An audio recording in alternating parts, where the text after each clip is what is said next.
Transformers 1 is drowning and it's taking the franchise with it. Fucking insane!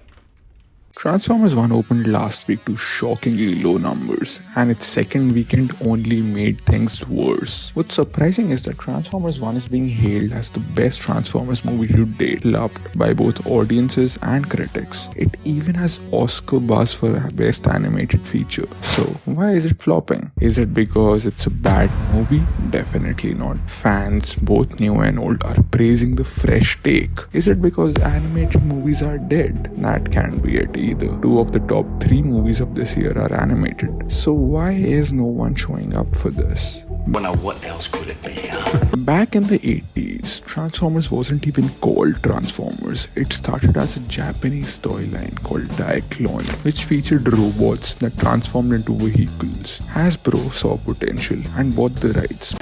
I can do this! But to sell more toys, they needed a story. So Hasbro teamed up with Marvel Comics, where writers like Jim Shooter and Bob Budiansky created the lore, giving birth to the Transformers universe we know today. The TV series and the toys were a massive hit, and Transformers became a cultural phenomenon. In 2000s, Michael Bay's live-action films brought the franchise to a new generation. While the Bay films were box office juggernauts, they weren't exactly beloved by critics or longtime fans. Then came Bumblebee and Rise of the Beasts, both of which were better received but didn't bring in the same kind of money. This downward trend set the stage for Transformers 1. Enter Josh Cooley, a director with serious credentials. He helmed the Oscar-winning Toy Story 4 and worked on Pixar hits like Inside Out and Up. Not only that, but Cooley had a personal connection to Transformers. His parents owned a toy store, so he grew up playing with the original toys. Hasbro hired him to reinvigorate the franchise and make kids fall in love with Transformers once again. And he delivered. Transformers 1 is a visually stunning, well-paced and heartwarming movie. So why didn't it succeed?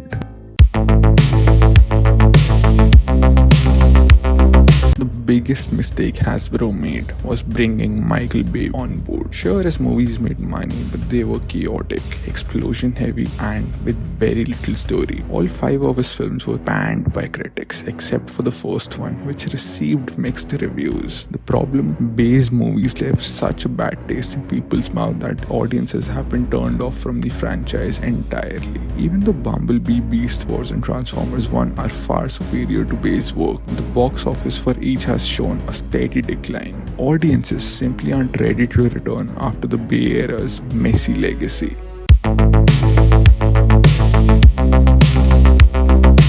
Transformers 1 is a family movie aimed at kids and nostalgic adults. It's a 90-minute, vibrant, animated feature that should have been a box office hit. But instead of releasing it during a prime family-friendly window like summer or the holidays, the studio dropped it right as the kids were going back to school. With the younger audience tied up, the only group left to watch it were adults, who opted for films like Beetlejuice or Speak No Evil. The timing couldn't have been worse.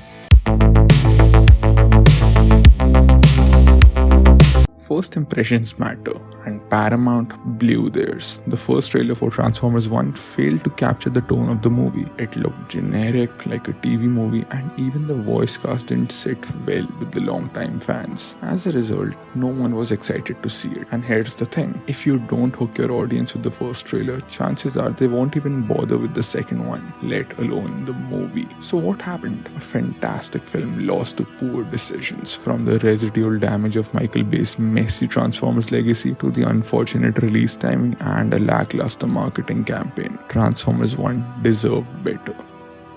What did you guys think of Transformers 1? I personally loved it, but it feels like too little too late. Share your thoughts in the comments and don't forget to like and subscribe. See you in the next one.